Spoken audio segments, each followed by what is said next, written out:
ഏതെങ്കിലും ഒരു തെരഞ്ഞെടുപ്പ് പരാജയത്തിന്റെ മുന്നിൽ നിരാശാഭരിതമായ മനസ്സോടെ രാഷ്ട്രീയ പ്രവർത്തനത്തിൽ നിന്ന് വിടവാങ്ങി വീട്ടിൽ വിശ്രമിക്കുന്നവരല്ല നമ്മളാരും. അർഹിച്ച വിജയമുണ്ടായില്ല എന്ന് സമ്മതിക്കാൻ, അനർഹമായ ഒരു പരാജയം ഏറ്റുവാങ്ങേണ്ടി വന്നു എന്ന് സമ്മതിക്കാൻ ഒരു മടിയും ഇടതുപക്ഷത്തിനില്ല. ഈ തിരഞ്ഞെടുപ്പ് കാലത്ത് ഏതെങ്കിലും ഒരു UDF-ന്റെ നേതാവ്, പ്രതിപക്ഷ നേതാവ് ഉൾപ്പെടെ നാടിനെയും ജനങ്ങളെയും ബാധിക്കുന്ന വികസന പ്രശ്നങ്ങളോ ജനങ്ങളുടെ ക്ഷേമ പദ്ധതികളെ കുറിച്ചോ ഒരു ചർച്ചയ്ക്ക് സംവാദത്തിന് തയ്യാറായിട്ടുണ്ടോ? തർക്കത്തിന് വേണ്ടിയെങ്കിലും പറഞ്ഞിട്ടുണ്ടോ ഞങ്ങൾ അധികാരത്തിൽ വന്നാൽ ഈ 2000 രൂപ ക്ഷേമ പെൻഷൻ 2500 ആക്കും പറഞ്ഞിട്ടുണ്ടോ? ഇല്ല. അത്തരം കാര്യങ്ങളെ കുറിച്ചുള്ള ചർച്ചയെ ഈ നാട്ടിൽ നടക്കാതിരിക്കാൻ, വർഗീയമായി ഈ നാടിനെ ചേരിതിരിക്കാൻ, നമ്മുടെ നാടിന്റെ ഭാവിയെ അപകടത്തിലാക്കുന്ന അപകടകരമായ വർഗീയ നിലപാട് സ്വീകരിക്കുന്നവരുമായി ഒത്തുതീർപ്പുണ്ടാക്കാൻ, വിട്ടുവീഴ്ച ചെയ്യാൻ, അതിനൊക്കെയാണ് ശ്രമിച്ചത്. ഈ നാട് ഇത് കാണുന്നുണ്ട്. ഒരേ സമയം RSS-ഉം ജമാഅത്തെ ഇസ്ലാമിയും SDPI-യും എല്ലാമായി ബാന്ധവം. ലക്ഷ്യം ഒന്ന് മാത്രം, 4 പഞ്ചായത്ത് കൂടുതൽ ജയിക്കണം. 4 പഞ്ചായത്തല്ല, നാടിന്റെ ഭാവിയാണ് പരമപ്രധാനം എന്ന് ചിന്തിക്കാനുള്ള രാഷ്ട്രീയ വിവേകം, ഔന്നത്യം കോൺഗ്രസ് നഷ്ടപ്പെട്ടു പോയി. ക്ഷേമ പെൻഷൻ വർദ്ധിപ്പിച്ചു, ലൈഫിൽ വീട് കൊടുത്തു, പക്ഷെ എന്ത് കാര്യം, വോട്ട് കിട്ടിയില്ലല്ലോ എന്ന് പറയുന്നവരുണ്ടാവും. എന്നാൽ ഇടതുപക്ഷ ജനാധിപത്യ മുന്നണി അങ്ങനെ ചിന്തിക്കുന്നതേയില്ല. ഇപ്പോഴിതാ നാളെ കേരളത്തിന്റെ ചരിത്രത്തിലെ സുപ്രധാനമായ ഒരു ദിവസമാണ്. നാളത്തെ ദിവസത്തിന്റെ പ്രത്യേകത, ഇടതുപക്ഷ മുന്നണിയുടെ ഈ സർക്കാർ പ്രഖ്യാപിച്ച കേരളത്തിലെ സ്ത്രീ സുരക്ഷാ പദ്ധതിയുടെ ഭാഗമായ വീട്ടമ്മമാരുടെ പെൻഷൻ പദ്ധതിക്ക് അപേക്ഷ സ്വീകരിക്കുന്ന ദിവസമാണ് നാളെ. നാളെ മുതൽ അപേക്ഷ സ്വീകരിക്കാൻ പോവാണ്. അപ്പൊ ഒരു 4 പഞ്ചായത്തിൽ തോറ്റു, എന്നാ ഈ പെൻഷൻ കൊടുക്കണ്ട എന്ന നിലപാടല്ല. കൊടുക്കും. മുഴുവൻ പഞ്ചായത്തിലും തോറ്റാലും കേരളത്തിൽ ഭരിക്കുന്നത് LDF-ന്റെ ഗവൺമെന്റ് ആണെങ്കിൽ ഇത്തരം ക്ഷേമ പദ്ധതികളുമായി മുൻപോട്ട് പോകും, ഒരു സംശയവും വേണ്ട. ഇനിയും പെൻഷൻ വർദ്ധിപ്പിക്കും. അത് വോട്ട് കിട്ടിയോ എന്ന് നോക്കിയിട്ടല്ല. ഏതെങ്കിലും ഒരു തെരഞ്ഞെടുപ്പിൽ പ്രതീക്ഷിച്ച വോട്ട് കിട്ടിയോ, അത് നമ്മുടെ പ്രശ്നമേ അല്ല. തെരഞ്ഞെടുപ്പിനെ ഒട്ടേറെ ഘടകങ്ങൾ സ്വാധീനിക്കും. പക്ഷേ LDF-ന് രാഷ്ട്രീയ അധികാരമുണ്ടെങ്കിൽ ആ രാഷ്ട്രീയ അധികാരം ഉപയോഗിച്ച് ഏറ്റവും ദുർബലരും സാധാരണക്കാരുമായ ജനവിഭാഗങ്ങളെ, പാർശ്വവൽക്കരിക്കപ്പെടുന്നവരെ, ആദിവാസികളെ, പട്ടികജാതിക്കാരെ, മറ്റു പിന്നാക്ക വിഭാഗങ്ങളിൽപ്പെട്ടവരെ, ദരിദ്രരെ, തൊഴിലാളികളെ, സ്ത്രീകളെ അവരെ പിന്തുണയ്ക്കും. താൽക്കാലികമായി ചിലപ്പോ തെരഞ്ഞെടുപ്പിൽ വോട്ട് കിട്ടിയില്ല എന്ന് വരും, ചിലപ്പോ 2 തെരഞ്ഞെടുപ്പിൽ തോറ്റെന്ന് വരും. പക്ഷെ അത് കരുതി നാം ഉയർത്തിപ്പിടിക്കുന്ന ജനക്ഷേമത്തിന്റെ പതാക, നാടിന്റെ വികസനം എന്ന മുദ്രാവാക്യം, ആ മുദ്രാവാക്യങ്ങൾ കൈയൊഴിയുകയില്ല. അങ്ങനെ കൈയൊഴിഞ്ഞാൽ പിന്നെ നമ്മൾ ഇടതുപക്ഷമാവുകയുമില്ല. അതുകൊണ്ടാണ് വീട്ടമ്മമാരുടെ പെൻഷൻ ഈ സർക്കാരിന്റെ കാലാവധി പൂർത്തിയാകുന്നതിന് മുൻപ് കൊടുക്കും എന്ന് തന്നെയാണ് തീരുമാനം. കൊടുത്തിരിക്കും. അതാണ് LDF. ഒരു തിരഞ്ഞെടുപ്പിൽ പ്രതികൂലമായ ഒരു കാറ്റ് വീശിയപ്പോഴും പ്രതിലോമ രാഷ്ട്രീയത്തിന്റെ ഏത് കൊടുങ്കാറ്റിന്റെ മുന്നിലും മഹാപർവ്വതം എന്ന പോലെ അല്പവും അടിപതറാതെ നിലയുറപ്പിക്കുവാനുള്ള രാഷ്ട്രീയമായ കരുത്ത് വെളിയങ്കോടിനുണ്ട് എന്ന് തെളിയിച്ച മഹത്തായ വിജയമാണ് ഈ തെരഞ്ഞെടുപ്പിന്റെ വിജയം. കാലത്തിന്റെ കൈകൾക്ക് മായ്ച്ചു കളയാനാവാത്ത ഒരു നാടിന്റെ കരുത്തിന്റെ പ്രതീകമായി ഈ വിജയം അതുകൊണ്ട് തന്നെ തെരഞ്ഞെടുപ്പുകളുടെ ചരിത്രത്തിൽ എക്കാലവും ഓർമ്മിക്കപ്പെടും എന്ന കാര്യത്തിൽ സംശയവുമില്ല. ഈ തെരഞ്ഞെടുപ്പ് വിജയത്തിന്റെ പ്രാധാന്യവും പ്രസക്തിയും പ്രത്യേകതയും അതാണ്. കേരളത്തിൽ നിർഭാഗ്യവശാൽ ജനപക്ഷ രാഷ്ട്രീയം അർഹിക്കുന്ന വിജയം നേടാതെ പോയ ഒരു ഘട്ടത്തിലും ഇടതുപക്ഷത്തിന്റെ ജനപക്ഷ വികസന കാഴ്ചപ്പാടുകളോടൊപ്പം ഈ നാട് അടിയുറച്ചു നിന്നു എന്നതാണ് ഈ വിജയത്തിന്റെ പ്രത്യേകത. ഉമർഖാളിയെ പോലെയും ഭക്തിത്തങ്ങളെ പോലെയുമെല്ലാം നമ്മുടെ നാടിന് നവോത്ഥാനത്തിന്റെ വെളിച്ചം പകർന്ന മഹാരഥന്മാരുടെ സാന്നിധ്യം കൊണ്ട് അനുഗ്രഹീതമായ ഈ നാട് അതിന്റെ മഹത്തായ പൈതൃകം ഉയർത്തിപ്പിടിക്കുകയാണ് ചെയ്തത്. ഒപ്പം സാമാന്യേന ദീർഘമെന്ന് വേണമെങ്കിൽ പറയാവുന്ന ഒരു ഇടവേളയ്ക്ക് ശേഷം ഇവിടെ ഇടതുപക്ഷം അധികാരം പിടിച്ചെടുത്ത ഒരു തെരഞ്ഞെടുപ്പ് കൂടിയാണ്. ഈ തിരഞ്ഞെടുപ്പ് വിജയത്തിന്റെ പശ്ചാത്തലത്തിൽ ഒരു കാര്യം നമുക്ക് ഉറപ്പിക്കാനാവും. തുടക്കത്തിൽ സൂചിപ്പിച്ചതുപോലെ സാധാരണ വിജയങ്ങളെ പോലെ അല്ലാത്ത, ആ അർത്ഥത്തിൽ അസാധാരണമായ ഒരു വിജയം, പ്രതികൂലമായ ഒരു കാലാവസ്ഥയിൽ നേടിയെടുത്ത വിജയം, പ്രതികൂലമായ ഒരു രാഷ്ട്രീയ സാഹചര്യത്തിലും വിജയിച്ചു വരാൻ കഴിഞ്ഞതിലൂടെ വെളിയങ്കോട് കേരളത്തിന്റെ രാഷ്ട്രീയത്തോട് ധീരമായി പ്രഖ്യാപിക്കുന്നത് ഏറ്റവും പ്രതികൂലമായ സാഹചര്യത്തിൽ നേടാൻ കഴിഞ്ഞ ഈ വിജയം ഇനി എക്കാലവും പോർലേൽക്കാതെ ഇവിടെ കാത്തു സൂക്ഷിക്കാനാവും എന്ന് തന്നെയാണ്. ഇനി കാലം മാറി വരുമ്പോൾ, നാടാകെ ഇടതുപക്ഷ രാഷ്ട്രീയത്തിന് സ്വീകാര്യത ഏറുമ്പോൾ കൂടുതൽ കൂടുതൽ തിളക്കത്തോടെ ആവർത്തിക്കാൻ കഴിയുന്ന വിജയമായി ഈ വിജയം നിലനിൽക്കും എന്ന് തന്നെയാണ് ഞാൻ പ്രതീക്ഷിക്കുന്നത്. നമ്മുടെ സംസ്ഥാനത്ത് ഇടതുപക്ഷ രാഷ്ട്രീയത്തിന് അർഹിച്ച വിജയം നേടാനായില്ല എന്ന യാഥാർത്ഥ്യത്തിന്റെ മുന്നിൽ ഒരുപാട് കഥകൾ രചിക്കപ്പെടുകയും പലരുടെയും സ്വപ്നങ്ങൾ അതിരുവിടുകയും ചെയ്യുന്ന ഒരു ഘട്ടത്തിലാണ് നമ്മൾ ജീവിക്കുന്നത്. പത്രമാധ്യമങ്ങളിൽ ഒരു വിഭാഗം ഈ ഒരു തെരഞ്ഞെടുപ്പ് ഫലത്തിന്റെ പശ്ചാത്തലത്തിൽ UDF-ന് കേരളത്തെ തന്നെ തീരെഴുതി കൊടുക്കാൻ വ്യഗ്രത പൂണ്ടു നിൽക്കുന്ന ഒരു കാലമാണ്. ഏറെക്കാലമായി നിരന്തരം പരാജയപ്പെട്ടുകൊണ്ടിരിക്കുന്ന നമ്മുടെ സുഹൃത്തുക്കൾ ഈ തെരഞ്ഞെടുപ്പിൽ താരതമ്യേന മെച്ചപ്പെട്ട ഒരു നില കൈവരിച്ചപ്പോൾ ഇത് ലോകത്തിലെ അവസാനത്തെ തെരഞ്ഞെടുപ്പാണ് എന്ന് കണക്കാക്കുന്ന നിലയിലുള്ള പ്രതികരണങ്ങളും നമ്മൾ കാണുന്നുണ്ട്. പക്ഷേ കേരളത്തിലെ ഏത് രാഷ്ട്രീയ വിദ്യാർത്ഥിക്കും തിരിച്ചറിയാനാവും ഇടതുപക്ഷ രാഷ്ട്രീയത്തിന്റെ പ്രത്യേകത ഏതെങ്കിലും ഒരു തെരഞ്ഞെടുപ്പ് പരാജയത്തിന്റെ മുന്നിൽ അടിപതറിപ്പോകുന്ന ഒന്നല്ല. ഏതെങ്കിലും തെരഞ്ഞെടുപ്പിലുണ്ടായ ഒരു പരാജയം കേരളത്തിൽ ഇടതുപക്ഷത്തിന്റെ പ്രസക്തിയെ ചോദ്യം ചെയ്തിട്ടില്ല. ഇടതുപക്ഷ പ്രസ്ഥാനത്തിന്റെ എല്ലാമായ പ്രവർത്തകരുടെ ആത്മവിശ്വാസത്തെ ബാധിച്ചിട്ടുമില്ല.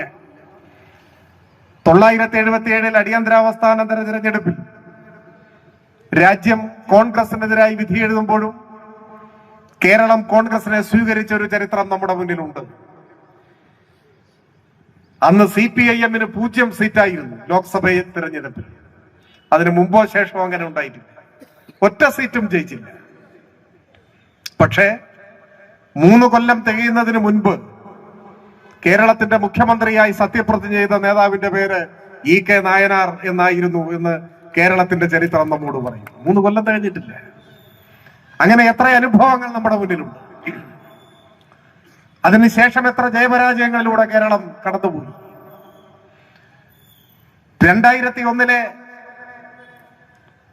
അസംബ്ലി തിരഞ്ഞെടുപ്പിൽ 100 സീറ്റ് നേടിയാണ് കേരളത്തിൽ UDF അധികാരത്തിൽ വന്നത്.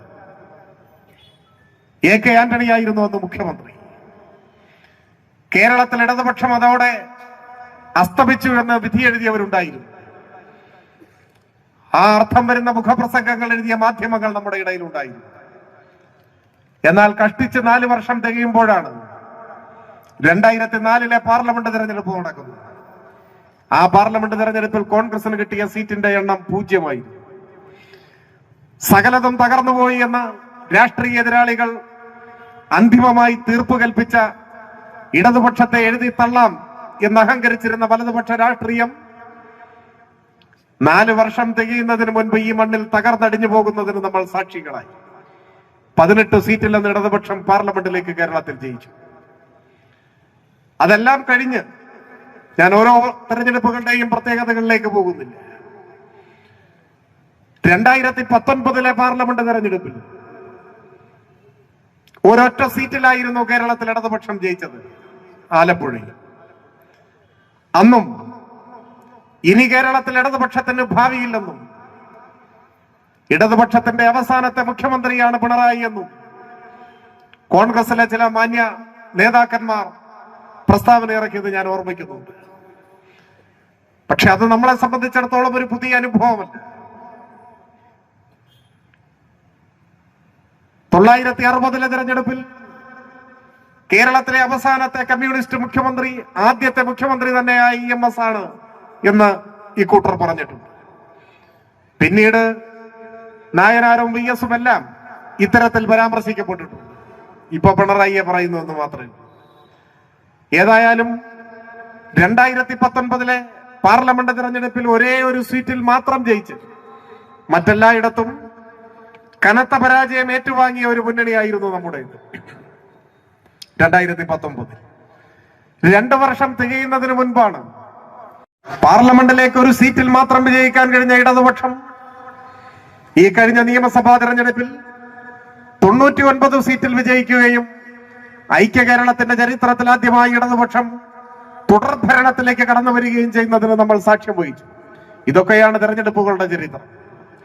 ഏതെങ്കിലും ഒരു തെരഞ്ഞെടുപ്പ് പരാജയത്തിന്റെ മുന്നിൽ നിരാശാഭരിതമായ മനസ്സോടെ രാഷ്ട്രീയ പ്രവർത്തനത്തിൽ നിന്ന് വിടവാങ്ങി വീട്ടിൽ വിശ്രമിക്കുന്നവരല്ല നമ്മൾ ആരും. ഏതെങ്കിലും ഒരു തെരഞ്ഞെടുപ്പിൽ വിജയിച്ചാൽ ആ വിജയാഹ്ലാദത്തിൽ മതിമറന്ന് രാഷ്ട്രീയ ഉത്തരവാദിത്വങ്ങൾ വിസ്മരിച്ച് മറ്റേതോ സമാന്തരമായ ഒരു ലോകത്ത് ജീവിക്കുന്നവരുമല്ല നമ്മൾ. ജയവും പരാജയവും നമ്മളെ സംബന്ധിച്ചിടത്തോളം പാഠപുസ്തകങ്ങളാണ്. പരാജയപ്പെടുമ്പോൾ എന്തുകൊണ്ടാണ് പരാജയപ്പെട്ടതെന്ന് സൂക്ഷ്മമായി പരിശോധിക്കുകയും ജനങ്ങളിൽ നിന്ന് പഠിക്കുകയും നമുക്ക് വല്ല പിശകും സംഭവിച്ചു പോയിട്ടുണ്ടെങ്കിൽ നമ്മളാരും പിശക് സംഭവിക്കാത്തവരല്ല. മനുഷ്യർ ഏർപ്പെടുന്ന ഏത് മേഖലയിലും മാനുഷികമായ മനുഷ്യ സഹജമായ പിശകുകൾ ഉണ്ടാവാം. അങ്ങനെ എന്തെങ്കിലും പിശകുകൾ സംഭവിച്ചു പോയാൽ ജനങ്ങളിൽ നിന്നും പാഠങ്ങൾ ഉൾക്കൊണ്ട് അത് തിരുത്തി കൂടുതൽ കരുത്തോടെ കൂടുതൽ വാശിയോടെ ഊർജ്ജസ്വലമായി ജനങ്ങൾക്കും നാടിനും വേണ്ടിയുള്ള പ്രവർത്തനങ്ങളിൽ ഏർപ്പെടുക എന്നതാണ്.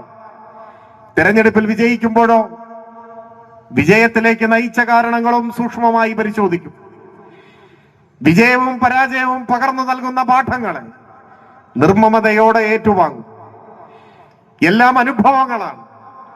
മാർക്സ് പറയുന്നുണ്ട്, മഹത്തായ വിജയങ്ങളിൽ നിന്നും മാത്രമല്ല വലിയ പരാജയങ്ങളിൽ നിന്നും പാഠം ഉൾക്കൊള്ളുന്നവരാണ് കമ്മ്യൂണിസ്റ്റുകാർ. അതാണ് ഇടതുപക്ഷം സ്വീകരിച്ചിട്ടുള്ള ശൈലി. ഇപ്പോ കേരളത്തിൽ പൊതുവിൽ ഒരു തിരിച്ചടിയാണ് ഉണ്ടായത്. അങ്ങനെ പറയുമ്പോഴും ഇതിനു മുൻപ് തദ്ദേശ തെരഞ്ഞെടുപ്പിൽ ഇടതുപക്ഷം പരാജയം നേരിട്ട 2010 ഇതിനു മുൻപ് 2010 കേരളത്തിൽ ഇടതുപക്ഷം തദ്ദേശ തെരഞ്ഞെടുപ്പിൽ ഒരു പരാജയം നേരിടുന്നത്. ആ പരാജയവുമായി താരതമ്യപ്പെടുത്തിയാൽ ഈ പരാജയം താരതമ്യേന ആഘാതം കുറഞ്ഞതാണ്. ഇപ്പൊ 7 ജില്ലാ പഞ്ചായത്ത് നമ്മൾ ജയിച്ചു. അന്ന് 6 നമ്മൾ ജയിച്ചു. പക്ഷേ ഞാൻ മറ്റ് തദ്ദേശ സ്ഥാപനങ്ങളുടെ ആകെ സ്ഥിതി വിവര കണക്കുകളിലേക്ക് പോകുന്നില്ല. 2010 സാമാന്യേന കരുത്തുറ്റ ഒരു പരാജയം, സാമാന്യേന ആഘാതമേറിയ ഒരു പരാജയം ഏറ്റുവാങ്ങിയതിന് ശേഷം ഏതാനും മാസങ്ങൾക്കകം നടന്ന നിയമസഭാ തെരഞ്ഞെടുപ്പിൽ വിജയത്തോളം എത്തിയ പരാജയമായിരുന്നു ഒന്നുണ്ടായത്. 68 സീറ്റിൽ ജയിച്ചു. അന്ന് UDF 72 സീറ്റാണ്. ജയിക്കാമായിരുന്നു എന്ന് കേരളം വിധി എഴുതിയ ദിവസങ്ങളായിരുന്നു. 2010 താരതമ്യം ചെയ്യുമ്പോൾ അത്രത്തോളം ഒരു തിരിച്ചടി ഇപ്പോ ഉണ്ടായിട്ടില്ല. ഇപ്പോ ഈ തിരഞ്ഞെടുപ്പിലെ വോട്ടിന്റെ അടിസ്ഥാനത്തിൽ മലയാള മനോരമ പറയുന്നത് 58 നിയമസഭാ സീറ്റുകളിലാണ് ഇപ്പോ ഇടതുപക്ഷത്തിന് ഭൂരിപക്ഷം ഉള്ളതെന്നാണ്. മാതൃഭൂമി പറയുന്നത് 59 എന്നാണ്. നമ്മൾ പരിശോധിക്കുമ്പോ 60-ന് മുകളിലാണ് അത് കാണുന്നത്. എന്ന് വെച്ചാൽ ഇപ്പോഴും കേരളത്തിലെ പകുതി ജില്ലാ പഞ്ചായത്തുകൾ ഇടതുപക്ഷം തന്നെയാണ് ഭരിക്കുന്നത്, പകുതി UDF ആണ്. പക്ഷെ UDFന്റെ പകുതിയിൽ വയനാടും പത്തനംതിട്ടയും ഇടുക്കിയും കേരളത്തിലെ ഏറ്റവും കുറവ് നിയമസഭാ മണ്ഡലങ്ങളുള്ള താരതമ്യേന ചെറിയ ജില്ലകളാണ്. ആ നിരയിലേക്ക് കോട്ടയത്തെയും വേണമെങ്കിൽ ഉൾപ്പെടുത്താം. എന്നാൽ ഇടതുപക്ഷത്തിന്റെ 7-ൽ കാസർഗോഡ് ഒഴിച്ചാൽ ബാക്കി 6ഉം കേരളത്തിലെ വലിയ ജില്ലകളുമാണ്.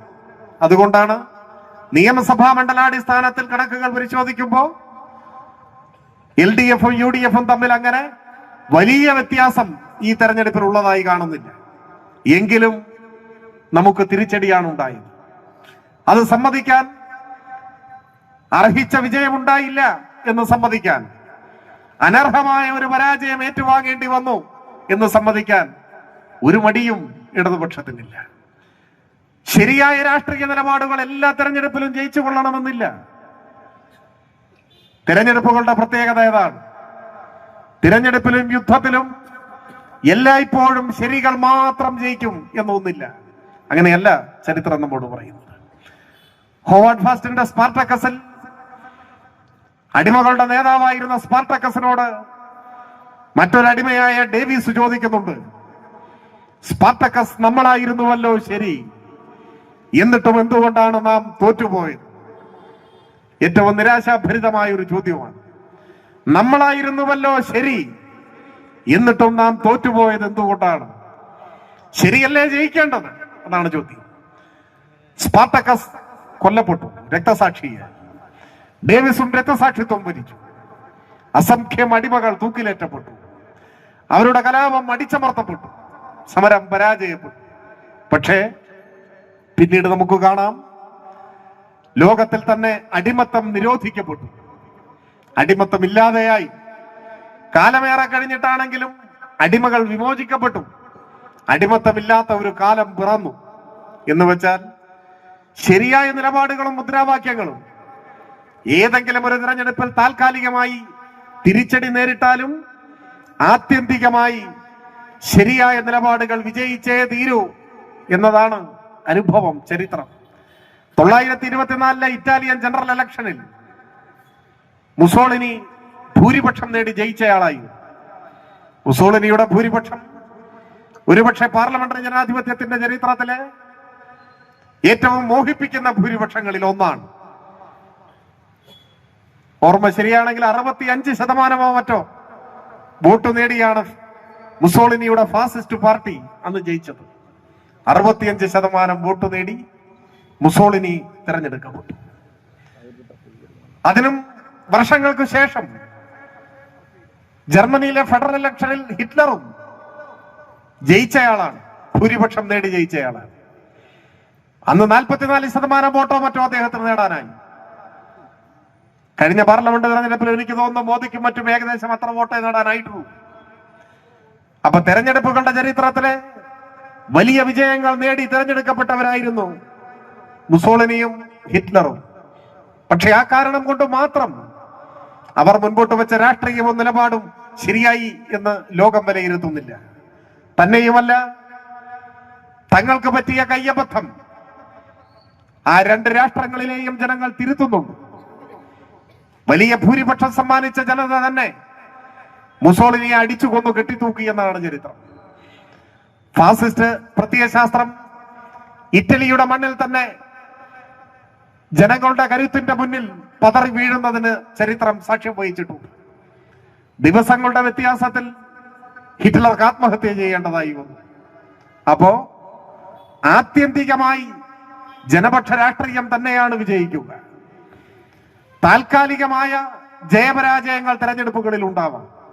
പക്ഷേ ആത്യന്തികമായി രാഷ്ട്രീയത്തിലെ സത്യം, രാഷ്ട്രീയത്തിലെ ശരി ജയിച്ചേ മതിയാകും. ഇപ്പോ നമ്മുടെ തന്നെ ചില അഭ്യുദയകാംക്ഷികൾ ഒരുപക്ഷെ പറയുന്നുണ്ടാവും, ക്ഷേമ പെൻഷൻ വർദ്ധിപ്പിച്ചു, ലൈഫിൽ വീട് കൊടുത്തു, പക്ഷെ എന്ത് കാര്യം, വോട്ട് കിട്ടിയില്ലല്ലോ എന്ന് പറയുന്നവരുണ്ടാവും. എന്നാൽ ഇടതുപക്ഷ ജനാധിപത്യ മുന്നണി അങ്ങനെ ചിന്തിക്കുന്നതേയില്ല. ഇപ്പോഴിതാ നാളെ കേരളത്തിന്റെ ചരിത്രത്തിലെ സുപ്രധാനമായ ഒരു ദിവസമാണ്. നാളത്തെ ദിവസത്തിന്റെ പ്രത്യേകത, ഇടതുപക്ഷ മുന്നണിയുടെ ഈ സർക്കാർ പ്രഖ്യാപിച്ച കേരളത്തിലെ സ്ത്രീ സുരക്ഷാ പദ്ധതിയുടെ ഭാഗമായ വീട്ടമ്മമാരുടെ പെൻഷൻ പദ്ധതിക്ക് അപേക്ഷ സ്വീകരിക്കുന്ന ദിവസമാണ് നാളെ. നാളെ മുതൽ അപേക്ഷ സ്വീകരിക്കാൻ പോവാണ്. അപ്പൊ ഒരു 4 പഞ്ചായത്തിൽ തോറ്റു, എന്നാ ഈ പെൻഷൻ കൊടുക്കണ്ട എന്ന നിലപാടല്ല.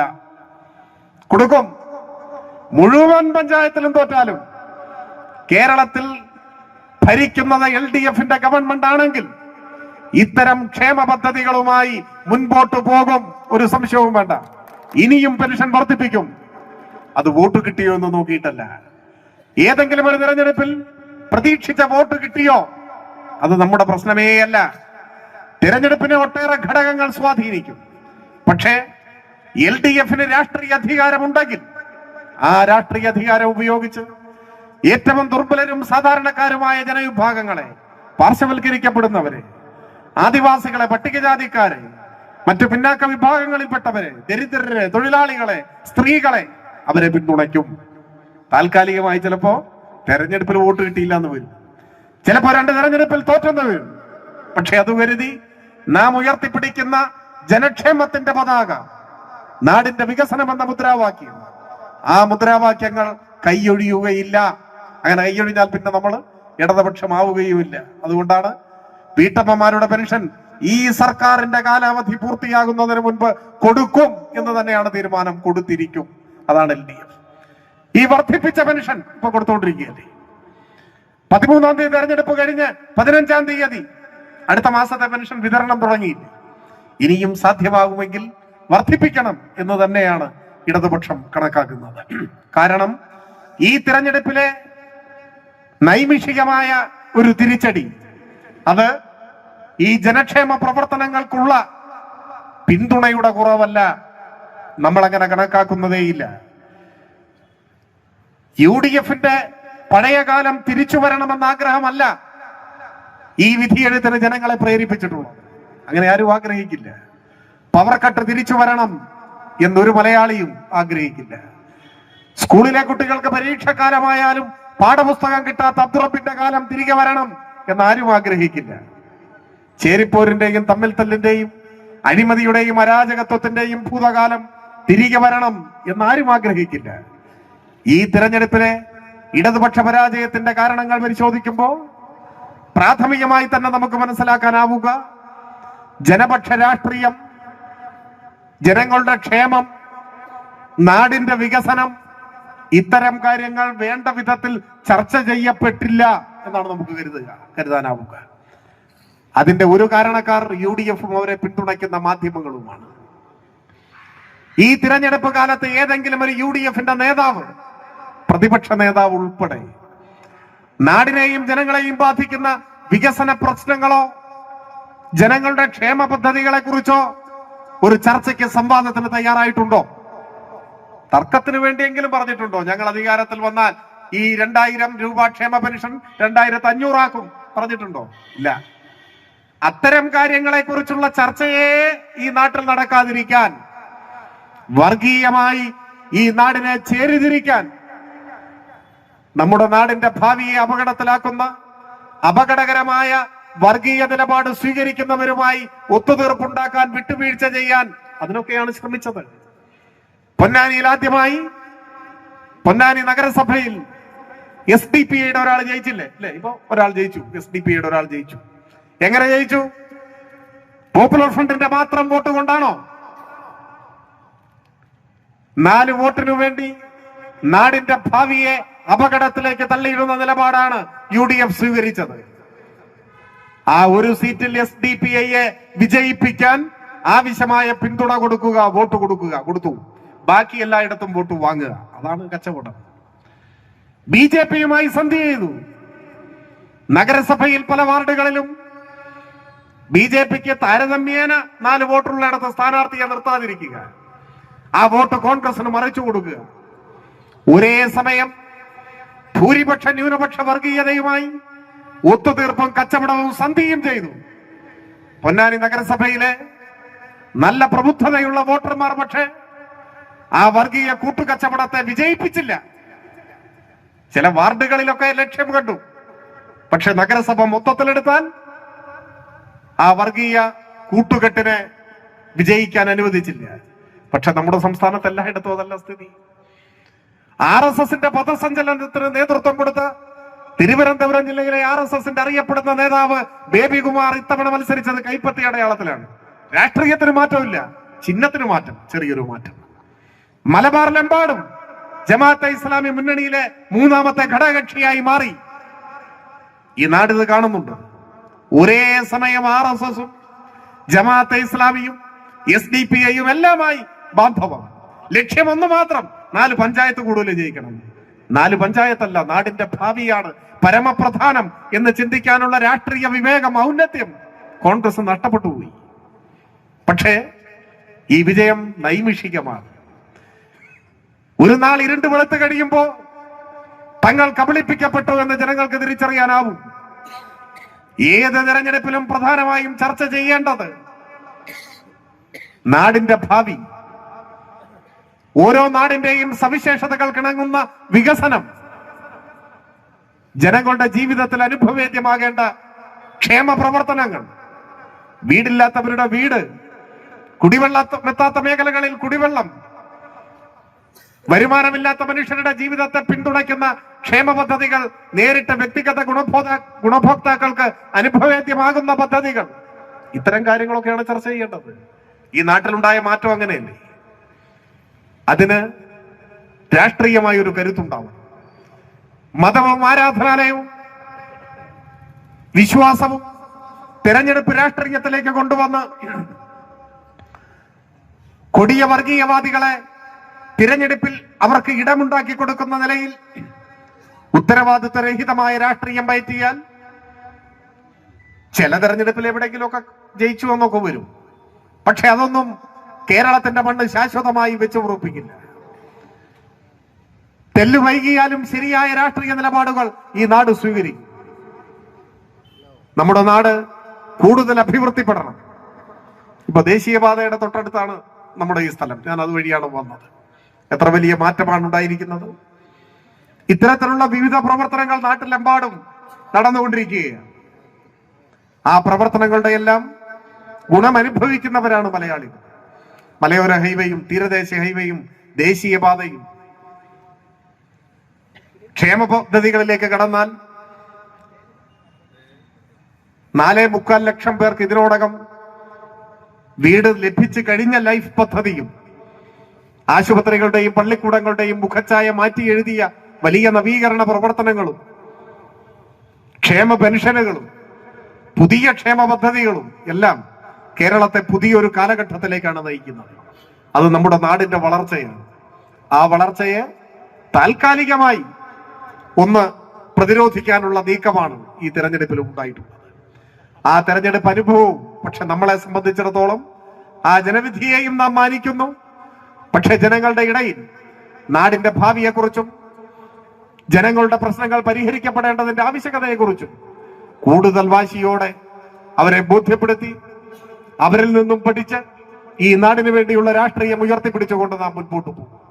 അത്തരമൊരു ഘട്ടത്തിൽ കേരളത്തിലെ മഹാഭൂരിപക്ഷം വരുന്ന മനുഷ്യർക്കും ഇന്നല്ലെങ്കിൽ നാളെ നാടിന്റെ ഭാവിയോടൊപ്പം ജനങ്ങളുടെ ഭാവിയോടൊപ്പം നിലയുറപ്പിക്കാനും ശരിയായ രാഷ്ട്രീയ നിലപാടിന്റെ ഭാഗമാകാനും തയ്യാറാകേണ്ടി വരും എന്ന കാര്യത്തിൽ ഇടതുപക്ഷ പ്രസ്ഥാനത്തിന്റെ പ്രവർത്തകർക്ക് ഒരാശങ്കയും സംശയവുമില്ല. ഞാൻ കൂടുതൽ ദീർഘിപ്പിക്കുന്നില്ല. പറഞ്ഞു വന്നത് ആമുഖമായി തുടക്കത്തിൽ പറഞ്ഞതുപോലെ ഈ വിജയത്തിന്റെ പ്രത്യേകത മതം പറഞ്ഞും ആരാധനാലയം എടുത്തിട്ടും വർഗീയമായി മനുഷ്യരെ ചേരിതിരിക്കാൻ ശ്രമിച്ചും വർഗീയ ശക്തികളുടെ പിന്തുണ പരസ്യമായി തന്നെ തേടിയും അവിശുദ്ധമായ കൂട്ടുകെട്ടുണ്ടാക്കിയും ഒക്കെ പയറ്റി നോക്കിയിട്ടും കേരളത്തിലെ ചില ഭാഗങ്ങളൊക്കെ ചില പ്രദേശങ്ങളൊക്കെ അത്തരത്തിലുള്ള വർഗീയ വലതുപക്ഷ കൗശലത്തിന്റെ മുന്നിൽ ഒന്ന് കാലിടറി വീണപ്പോഴും അഭിമാനത്തോടെ ശിരസുയർത്തിപ്പിടിച്ചു നിൽക്കാൻ കഴിയും വിധം ഈ നാട് മക്തിത്തങ്ങളുടെയും ഉമർഖാളിയുടെയും നാട് നവോത്ഥാനത്തിന്റെ പ്രകാശം കേരളക്കരയിൽ വ്യാപിപ്പിക്കാൻ മുന്നിട്ടിറങ്ങിയ നാടുകളിൽ ഒന്നായ ഈ നാട്, ഈ വെളിയങ്കോട് അഭിമാനകരമായ വിജയം നേടി. നിങ്ങൾ നിങ്ങളുടെ രാഷ്ട്രീയ ബോധ്യങ്ങളെ, ജനപക്ഷ രാഷ്ട്രീയത്തിന്റെ ശരിയെ ഉയർത്തിപ്പിടിച്ചു ധീരമായി നിന്നു. കേരളത്തിന് വഴികാട്ടുന്ന നാടുകളിൽ ഒന്നാണ് ഇന്ന് വെളിയങ്കോട് എന്ന് നമുക്ക് അഭിമാനത്തോടെ പറയാനാവും. ആ തിളക്കം നമ്മുടെ വിജയത്തിനുണ്ട്. ആ തിളക്കം വരും നാളുകളിൽ കൂടുതൽ ദീപ്തമാക്കാൻ, കൂടുതൽ കരുത്തോടെ നമുക്ക് മുൻപോട്ട് പോകാൻ, കേരള രാഷ്ട്രീയത്തിന് ശരിയുടെ പാത തെളിയിച്ചു കൊടുക്കാൻ നമുക്കിനിയും സാധിക്കും എന്ന് ഞാൻ പ്രതീക്ഷിക്കുന്നു. ഞാൻ കൂടുതൽ ദീർഘിപ്പിക്കുന്നില്ല.